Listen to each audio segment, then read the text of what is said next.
I'm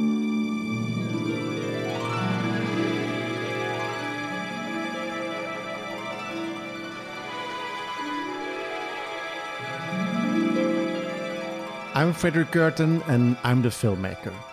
And I'm Leilani Farha, and I'm the advocate. So, we are back in the Pushback Talks, Leilani. And this is, it's 18 months since the amazing premiere of Push in Copenhagen at CPH Docs. It's been like an intense time, hasn't it? We've been everywhere around the globe.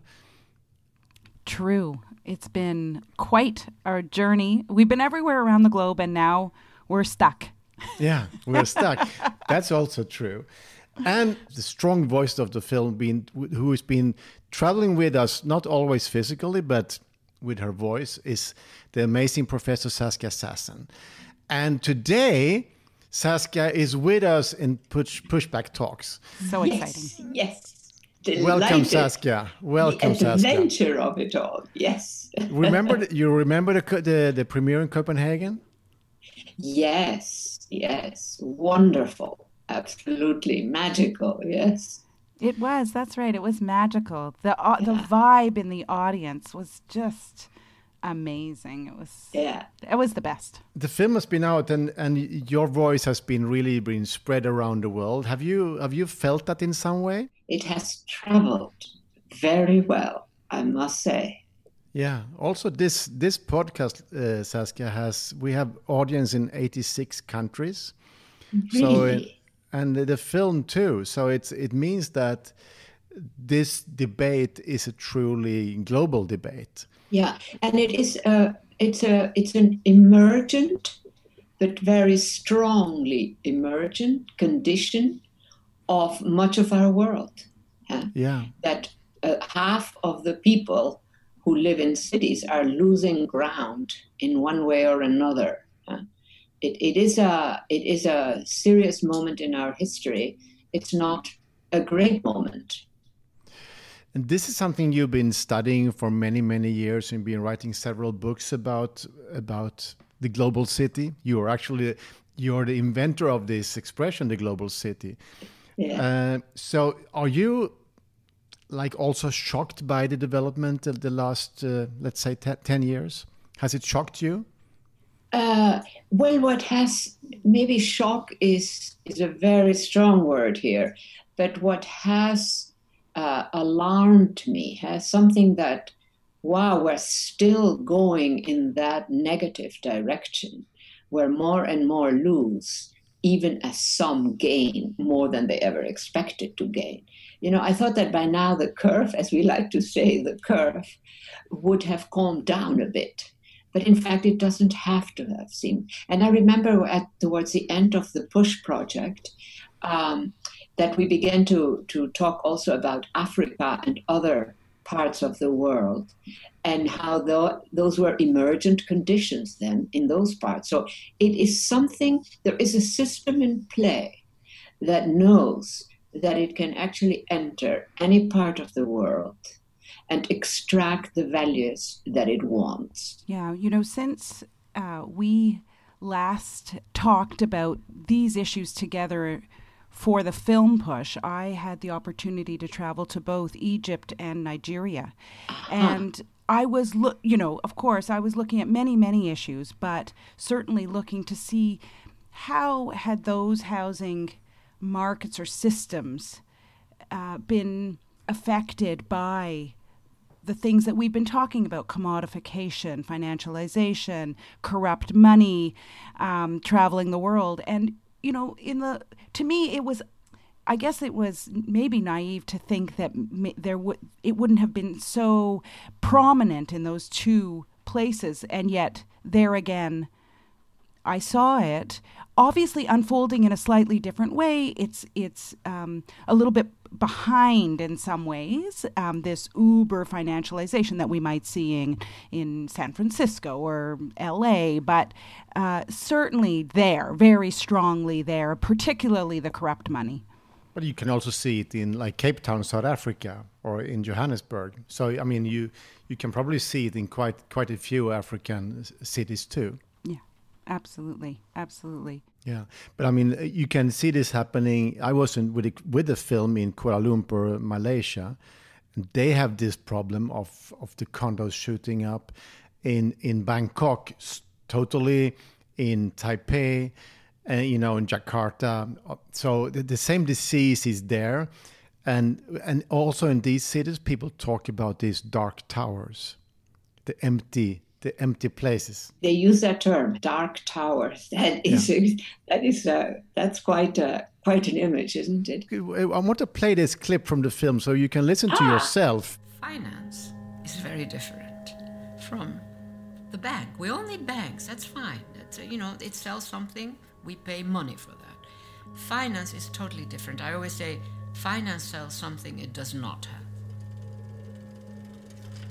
And in doing that, it needs to actually invent brilliant instruments that allow it to invade other sectors.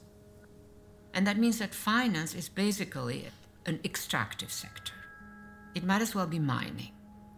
And the difference between finance as mining and the traditional bank is that the traditional bank wants the sons and daughters of its current clients to do better because it's commerce. Finance is like mining. Once it has extracted what it needs, it doesn't care what happens with the rest. So Saskia, this is so brilliant. I agree with that. It's brilliant, but can you? That's good. Phew. Can we try to develop this a little bit further? Yes. So extracting, what are they extracting when they are buying a house in the suburb of my town and they are pushing up the rents? They're extracting values from that home and they don't care what happens with the rest. But how does that, can you explain it for us? If you're dealing with, say, a mine, or if you're dealing with a whole variety of goods that you can just take to market, as they might say, it's different from housing. Housing has people in it. And so, because there are people, it's not just, the materiality itself, it's that there are people in these houses. And that creates a whole series of new conditionalities. What stands out with this particular firm that you people have worked on is how they managed to not be, let's say, confined by the fact, oh my God, it's not just a building. There are people in play here. That it just makes another element become very significant, because after all, we humans, they can't just kill us, let's say. So the way they have handled the whole question of housing, I mean, it is a kind of innovation. You understand, this particular firm that you focused on launched a kind of innovation, given the scale at which they did this. We're talking about this company, the biggest private equity fund, Blackstone. There are many other actors like them, but they are the biggest one. But this model, they are really interested in pushing up the values of houses, of homes. So, and then at some moment, they move out with all those profits. So then what happens with the rest? What happens with this building? Yeah. This building is now much more, it has a higher value, but is that a real value, or what is it? Because it's also pumping up values. Yes, they got the buildings. Yes, they upgraded the buildings, and yes, they charged more. That is one part of the story. And then there is the other part, which is that they can also make those work as assets that they can buy, sell, invisible to the eyes of most of the people who are living in those buildings or who are seeing those buildings. And probably also to the people who are buying shares in their financial products. Exactly. Absolutely. And that is the other point, very important point that you bring up, which is that they need mountains of assets. So it doesn't matter what it is. Housing is one. So housing suddenly emerges. Oh my God. And lots of housing, lots of poor housing, doesn't matter. There we have it. Whereas other, like say certain aspects of mining, we're already exhausted. Some minds are dead, many minds are dead. So this is different. So Leilani, what do you say? Well, I love the way Saskia describes this and the two levels at which this is operating. I'm researching all the time these big private equity firms, and I go to their websites and I try to understand what they're doing, and they don't refer, in many instances, when you get to the financialization side of it, they're not referring to housing as home. No, they only refer to units. Exactly. They talk about profitability based on square meters. They talk about yield, all of these terms that do exactly what Saskia said. They eliminate the human being. They render the human being invisible. And it exits to use Saskia's language, it exits the domain of home and enters the domain of finance and high finance, which is a rarefied world. It is not a world for low-income people. It's not a world for just the average person struggling to make ends meet and live in a city.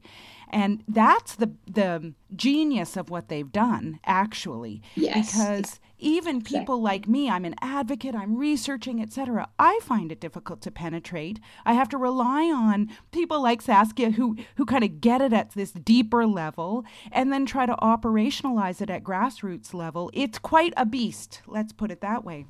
Saskia, in the film you said you talks about of this extreme amount of money that is produced, or who now sits on real estate and also homes, and it's like it's much higher than the GDP of all countries in the world. That's incredible. But then you say it's so much so it exceeds even being money. Exits the domain. Yeah. Exits the domain of money. Yeah. For me, it's like there is something behind the stars, So what is that? Yeah. It's like it's impossible to understand. Yeah, I frankly, to me, there is something there that we haven't quite fully understood, and at least I have not fully understood it, and I think it ceases being money as we know it, and it becomes a tool of a different kind. That's as far as I can get. And also, if you look at valuations in general, valuations are, sure, they can be very strong and they can be very well grounded, but they can also be very speculative. So to what extent are some of these valuations of certain enterprises, of certain buildings, of whatever, of a quality of a new important like type of gold or whatever they may have found in some remote area, to what extent when we deploy the term money and we assign it a value through the language of money, to what extent are we actually talking money? Or are we talking something else? Money has a certain kind of history attached to it. And I think it has entered now sort of a bifurcated route. Yes, it's still that money as we know it. And then there is something else. We keep calling it money, but should we actually have another name for it? That's a question. I'm not ready for an answer. Yeah, and I have no answer for you except to say that, first of all, when you first started talking about that idea, and in the film when you talk about that idea of it exiting the domain of money and it becomes something else, I actually get goosebumps when you talk about it. I mean, generally as an advocate, I have been driven a lot by how things feel on the inside. So if I'm meeting someone living in homelessness and I'm feeling their experience, I know there's something deeply wrong, and I know their human rights are being violated. When you talk about money no longer being money, that it might be something else, that is my experience as I enter this financial world. It's like something else is going on. There's some other terrain we're on.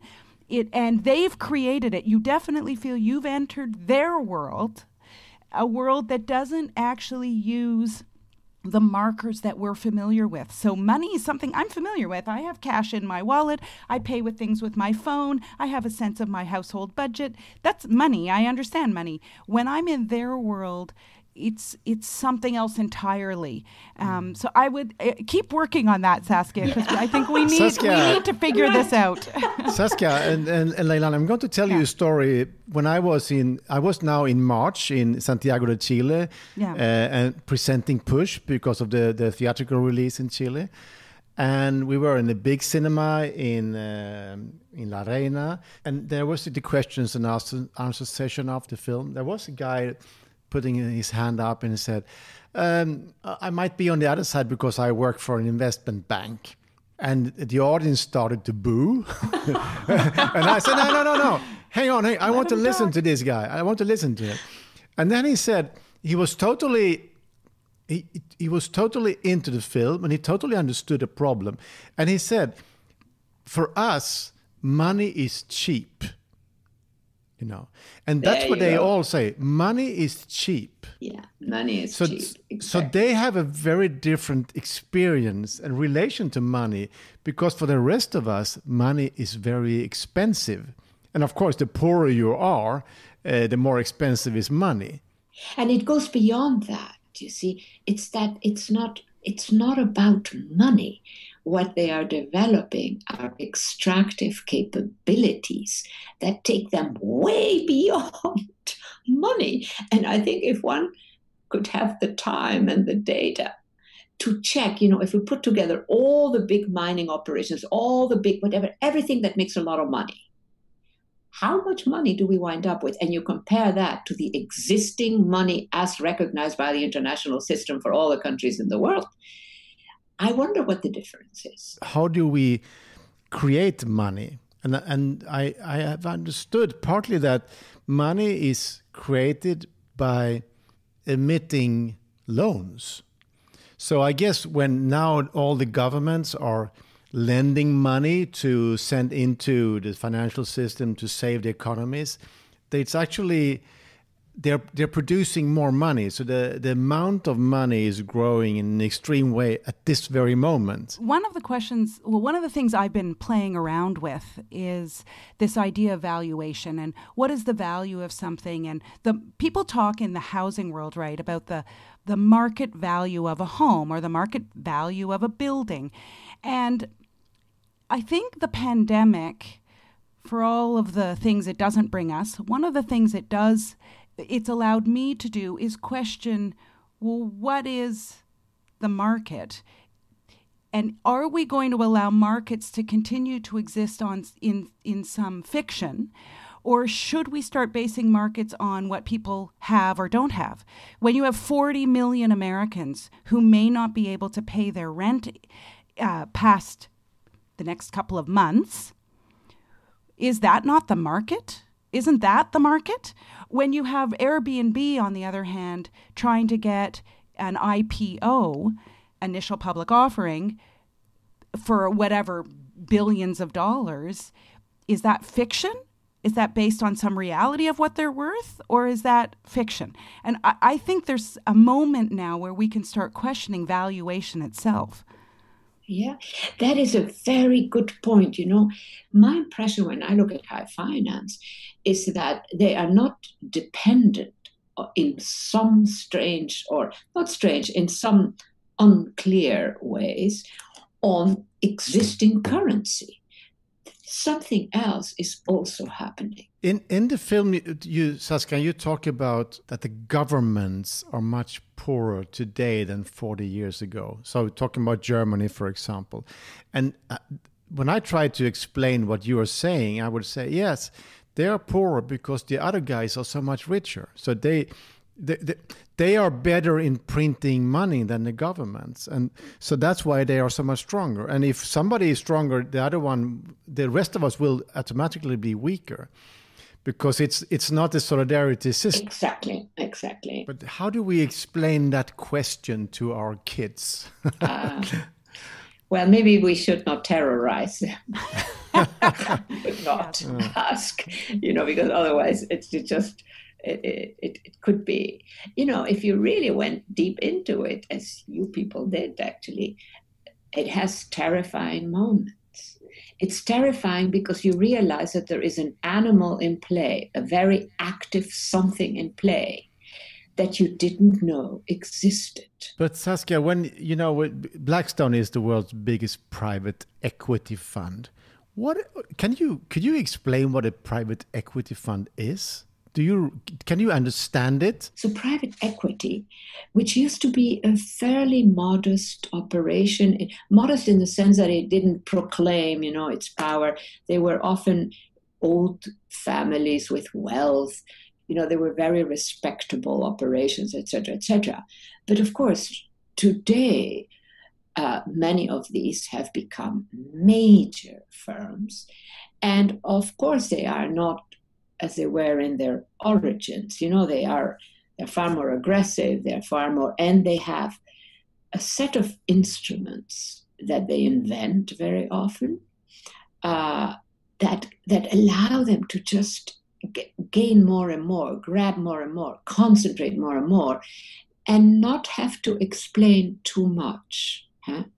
So this is something that has also grown, I would say, in the last 20 or 30 years, that you have a sector that is quite protected, highly regarded, functions very, very well. But in the meantime, one way of putting it, simple language, is they are not paying their full taxes, because they have created all these other ways of encasing gains. And they're not investing their own money. They get their money from institutional investors, private, pension funds and insurance companies, etc. Rich people, yeah. And uber rich people. And one thing that interests me about private equities, I didn't know this, is that when they decide to invest in properties, they actually will put some of their own money. In fact, I think they have to put some of their own money into that investment to show their investors that they think it's a good deal, right? That they're willing to hedge their own money, which I just think is an interesting fact. So they, in fact, they do have a vested interest. Even though it's other people's money, they do have a vested interest. But Frederick, if I might, I just want to go back to something you raised a little while ago about governments and governments being far weaker and poorer than they used to be. And one of the things that's so, to me, unbelievable about what's happened really since, I don't know, the end of the 70s onward is it's not just that governments have become weaker. They gave up so much. They gave up their power. They gave up their money to these actors. So that's part of the struggle I'm in now, where I'm saying to governments, step up, get active again, play your role. Like you had a role to play in yesteryear.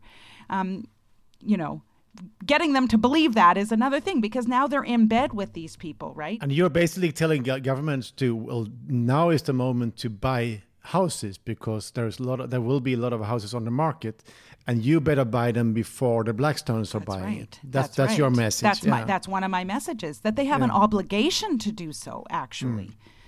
And when now they are printing so much money, they could as well buy properties. Yeah. There is a sort of hovering over all of these very interesting points that you bring up, is sort of this other question, have we really entered a new epoch, where all kinds of things are going to be possible if you have X, Y, Z, and then the rest experience a decline. That the system no longer wants to like a city government, maximize the number of families that are actually doing good money because that is good for the city, etc., that just other rules will rule. And that to me is very alarming.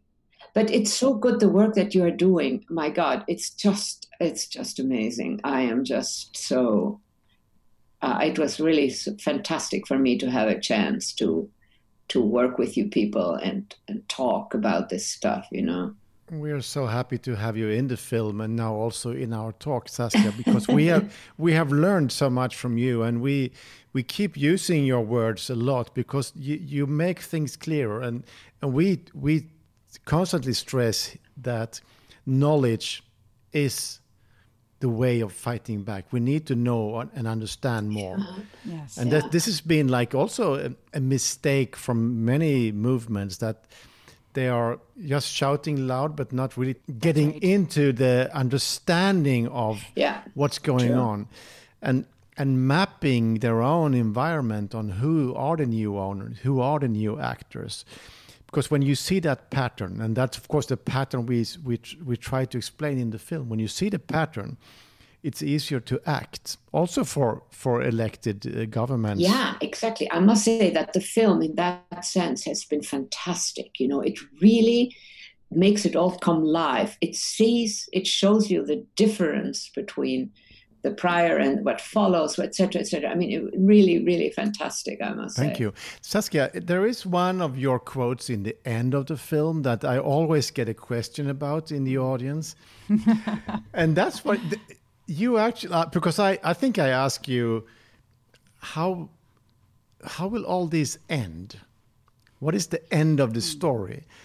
And then you say, yeah, you never know. It's like but I can see there is some stasis in the system. It's like it might come down. How do you see that? Do you think it will crash down? What do you see coming? Yeah, because it eats itself up in bits and pieces, because it produces its own limits. It cannot take yet another step, you know. So now there are different temporalities involved. There are many different ways in which the financial system functions, right? So you may see it in some places in one way or another, but I have never known anything that we humans made that lasted forever. And I don't believe this will either. No, but it's also that because it captures, that becomes a weak point at some point.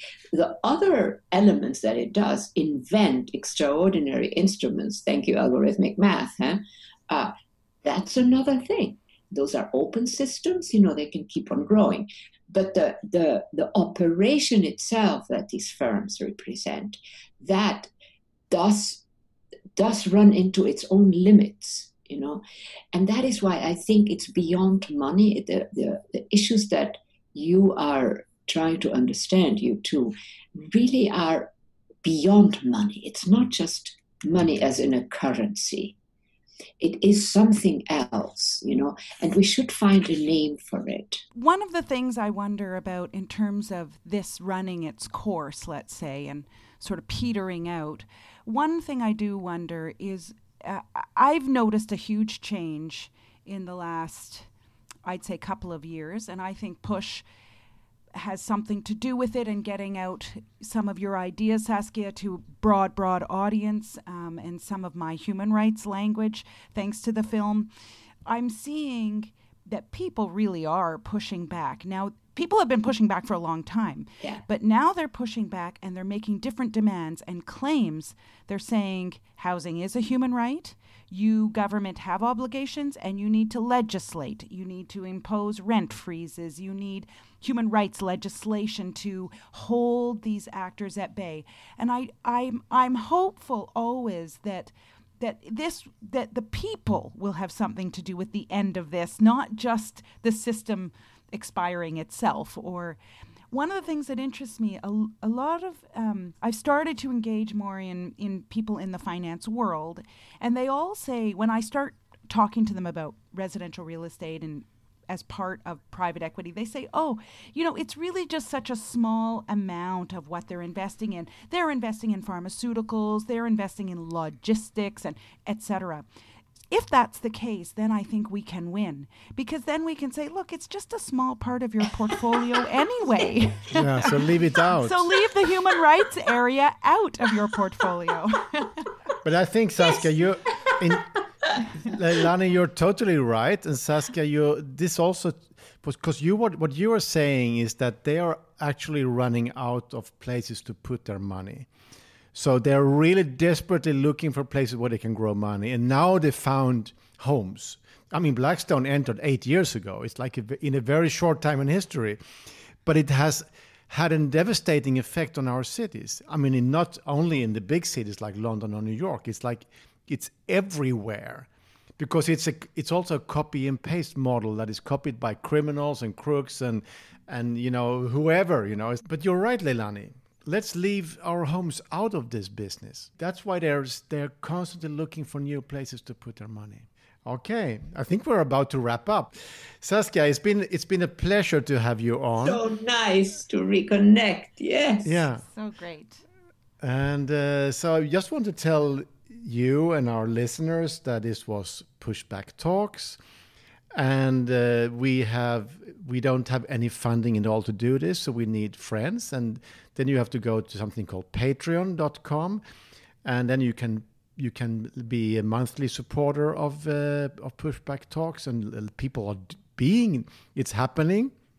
And if you like this, you should tell your friends, and you should tweet and Facebook and whatever, how you talk to your friends. Maybe you even call them and tell them about Pushback Talks, that we actually now have the amazing Saskia Sassen in the episode, in the show. Leilani, any closing love from you? All the love. As we were talking, there was a huge, thunderous storm in the city of Ottawa where I am, and it seemed somehow appropriate to our conversation. Yeah, God is listening. We have listeners. Pathetic fallacy, I think they call it. Pathetic fallacy. Okay, thank you very much, and be good and really good. Good to reconnect. And keep working. Bye-bye. Thank you very much. Thanks, Saskia. Bye. Thanks, Frederick. Pushback Talks is produced by VG Film. Support us by becoming a Patreon at patreon.com/pushbacktalks.